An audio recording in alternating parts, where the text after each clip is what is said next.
Bonjour. Alors aujourd'hui, je voulais parler du life design parce que j'organise bientôt une retraite de life design autour de se reconnecter à sa mission de vie. Et du coup, j'ai des questions sur mais c'est quoi le life design? Alors moi, j'ai découvert le life design à San Francisco. C'était en 2014. J'étais allée participer à un programme d'entrepreneurs qui voulaient avoir un impact positif sur le monde. Et une des choses que j'ai expérimentées, c'était cette méthodologie. Que j'ai vécu dans un grand groupe de personnes. On était 100 et puis on travaillait en petits groupes. Et puis ensuite, je l'ai réutilisée, je l'ai remise à ma sauce en ajoutant et en modifiant un petit peu des choses. Donc le life design, en fait, c'est un outil, une méthode, un process pour poser des choses qui nous permettent de devenir plus pleinement acteurs, actrices de notre vie. Et pour moi, ça a été très précieux à l'époque et ça m'a aidée en fait de sortir d'une vie où j'étais plus programmée par mon contexte et tout ce que j'avais appris et me dire qu'est-ce que je veux faire, qui je veux être, c'est quoi les objectifs pour ma vie, c'est quoi ce que j'ai l'impression qui est le but de ma vie, la mission de vie que je perçois aujourd'hui. Et après, ça m'a servi de fil rouge en fait pour choisir ce que j'allais vivre, créer parmi tout un horizon des possibles. Donc dans le life design, je réfléchis un peu par quoi je commence. Ouais, je vais commencer par ça. Dans le life design, en fait, on commence par se dire qu'est-ce que j'aime et c'est quoi mes forces, c'est quoi mon talent. Et on parle vraiment de qu'est-ce que j'aime maintenant et c'est quoi mes forces et mon talent maintenant. Parce qu'on a pu être une autre personne qui a adoré des trucs ou excellé dans certaines choses il y a un mois, un an. Et maintenant, en fait, on n'aime plus ça ou on n'a plus envie de faire ces trucs-là. Par exemple, on a pu être un très bon contrôleur de gestion, et ben on n'a plus du tout envie, donc on ne va pas du tout se dire « Ah, moi je suis bon dans les tableaux Excel ». Non, on va partir vraiment de qu'est-ce qui est vivant, vibrant pour moi dans l'instant présent. Ça, c'est un truc très important dans le life design que je propose, c'est qu'on se branche sur ce qui est vivant en nous, ce qu'on sent à l'intérieur de nous, sans se préoccuper du contexte extérieur et de ce qu'on voit comme possibilité à l'extérieur de nous. Parce que l'idée, c'est de se rebrancher sur mais qu'est-ce que je suis venue faire dans cette vie, qu'est-ce que je suis venue apporter, c'est quoi la contribution unique et précieuse que j'ai à transmettre. Voilà, donc ce que j'aime, mes talents, on va regarder aussi qu'est-ce qui me touche dans le monde, qu'est-ce qui me touche à l'extérieur de moi et qui fait que il y a un élan pour moi de contribuer. Et quand on dit qu'est-ce qui me touche, ça peut être des choses liées, c'est émotionnel forcément, et ça peut être des choses qui me rendent triste ou des choses qui me rendent en colère ou des choses qui me rendent aussi joyeuse. Voilà, on va voir ce qui est de l'ordre des objectifs pour notre vie.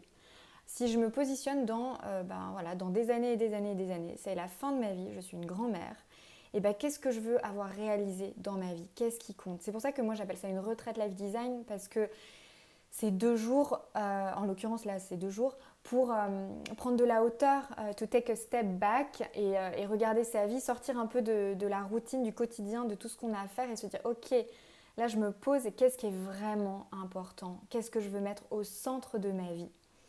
Donc on se dit c'est quoi mes objectifs pour toute ma vie, c'est quoi mes objectifs à 10 ans et c'est quoi mes objectifs à 1 an. Ensuite on va se connecter à comment je veux me sentir au quotidien dans ma vie et qu'est-ce que j'ai envie d'incarner comme état d'esprit et façon d'être et énergie quand je vais à la rencontre des autres. Ensuite on explore nos habitudes. Quelles sont mes habitudes aujourd'hui dans ma vie? Parce que nos habitudes nous façonnent.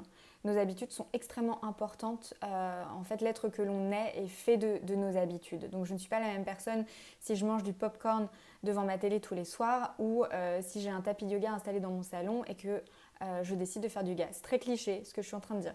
Mais ça vous donne une idée en fait de à quel point nos habitudes nous façonnent. Quelle radio j'écoute, quelle sorte d'amis je vois, quel type d'activité physique je fais, comment je me nourris à tous les niveaux. Donc on va regarder quelles sont les habitudes que j'ai, les habitudes que je veux arrêter, les habitudes que je veux poursuivre, les habitudes que je veux créer dans ma vie. Ça c'est pour les habitudes. Et puis après on va faire émerger en fait une mission de vie. c'est quoi aujourd'hui ce que j'ai l'impression qu'est la façon dont j'ai à contribuer en ce monde. Et là, c'est vraiment l'idée de se rebrancher sur notre singularité, notre talent unique, ce qu'on sent qui vibre en nous sans se dire, comme je l'évoquais avant, ah non mais ça c'est impossible ou ça quelqu'un le fait déjà. En fait, on se replugue sur nous-mêmes. Voilà, qu'est-ce que mon âme me susurre et du coup moi je mets beaucoup de corps, de danse, enfin de danse, pas forcément de la danse au sens où on l'entend habituellement, mais du mouvement, de la méditation, de la visualisation, parce que c'est pas notre tête qui a les réponses, en fait ça c'est la grosse imposture en fait pour moi de notre société où j'ai appris que bah, c'est ma tête qui doit rationaliser, etc. Non, les réponses elles viennent des profondeurs de notre, blablabla, de notre être. Et c'est en me connectant à d'autres niveaux plus profonds de moi que je sens ce qui est juste, ce qui est bon, ce qui est vivant. Et donc, je ne sais plus ce que je voulais dire. Voilà, donc je mets beaucoup de corps, de visualisation. On se connecte à d'autres parties de notre être. Voilà, pour faire émerger toutes ces dimensions. Et à la fin de ça, eh ben, on fait un plan d'action à 90 jours. Parce que l'idée, c'est de transformer la vision en action.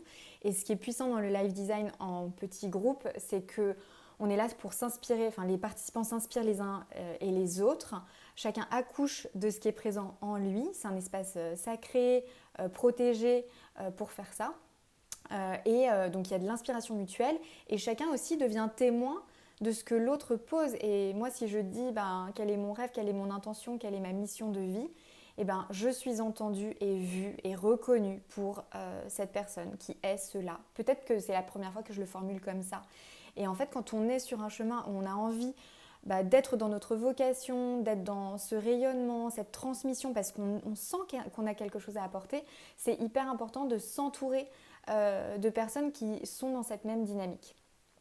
Voilà, et ensuite il y a un soutien mutuel, un enrichissement mutuel et puis l'audace en fait. Je pense que pour moi c'est important de créer un espace où il y a de l'audace, où il y a du courage, d'affirmer en fait que ce qu'on sent en nous, c'est ce qui est juste. Et même pour moi en fait, j'ai besoin de le cultiver au quotidien parce que sinon le monde extérieur ne m'invite pas à ça. Le monde extérieur est plutôt dans le disempowerment, le non-empuissancement.